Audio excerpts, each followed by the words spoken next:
Butter at ube flavor ang nilupak na kamuting kahoy ang gagawin natin ngayon. Napakadaling gawin at napakasarap na pangmeryenda. Tara, luto po tayo. Hi, I'm Dance and this is my channel.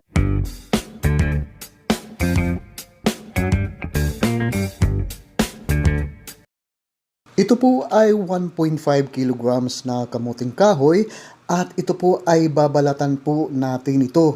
At kailangan piliin natin ang kamuting kahoy na medyo hindi pa magulang o medyo bata pa para mas madali pong balatan ito. At pagkatapos po ay ilalaga po natin ito. Ilalagay po natin ito sa isang casserole o kaya sa isang kaldero at lalagyan po natin ng maraming tubig po ito para maluto po ng mas malambot ang ating kamuting kahoy dito.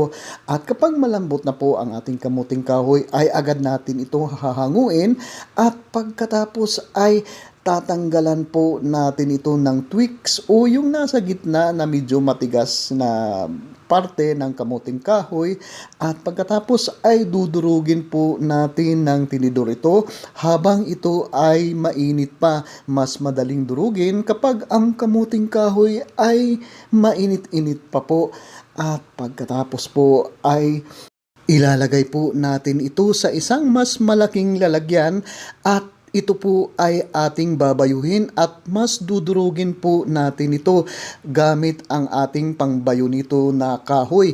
Usually po ay lusong po ang ginagamit sa pagbayo ng nilupak. Pero dito sa Maynila wala naman po tayong ganong gamit. Habang mainit-init pa ay dagdagan natin ng 1/2 cup na butter ang ating kamuting kahoy para mas madali po natin mabayo o mapino ang ating kamuting kahoy dito. At habang nagbabayo po tayo ay i-shoutout natin po si Jobert Lorica ng Kinatarkan, Santa Fe, Cebu.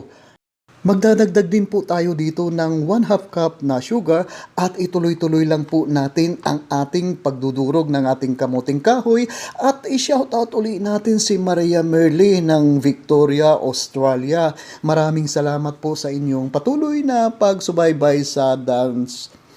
At pati na rin kay Dolores Mapili ng Little Rock, Arkansas, US of A. At saka kay Bernie Tabangan ng North Caloocan po.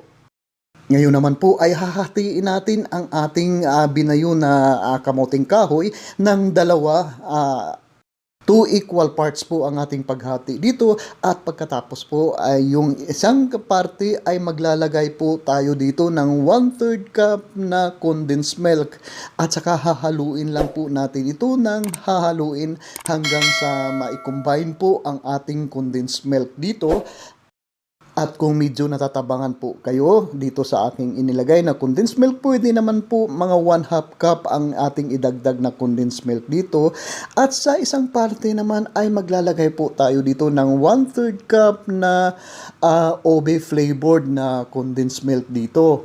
At hahaluin lang po natin ito ng hahaluin at magdagdag din tayo dito ng ube flavoring para mas matingkad po ang kulay ng ating ube flavored na nilupak na kamuting kahoy. At ngayon naman po ay i-assemble natin ang ating nilupak sa isang glass dish po ng ganito. Sundan nyo na lang po dito kung paano ko ina-assemble ang ating nilupak dito. At kung nandyan pa po kayo nanonood sa ating pag-assemble ng ating nilupak, ibig sabihin lang po yan ay nagugustuhan nyo po ang video na ito. Paki-comment nyo naman po kung saan lugar kayo nanonood para i-shoutout ko rin po kayo at ang lugar nyo sa susunod kong video uploads. At kung meron po kayong mga comments or kung meron po kayong mga request na recipe, paki-post lang po sa comment section sa baba at sisikapin natin na matugunan ito.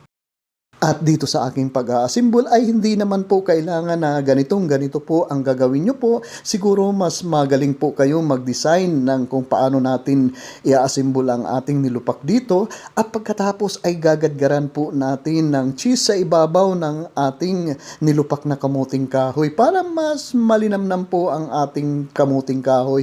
At ito na, tikiman portion na napakasarap talaga ang ating kamuting kahoy.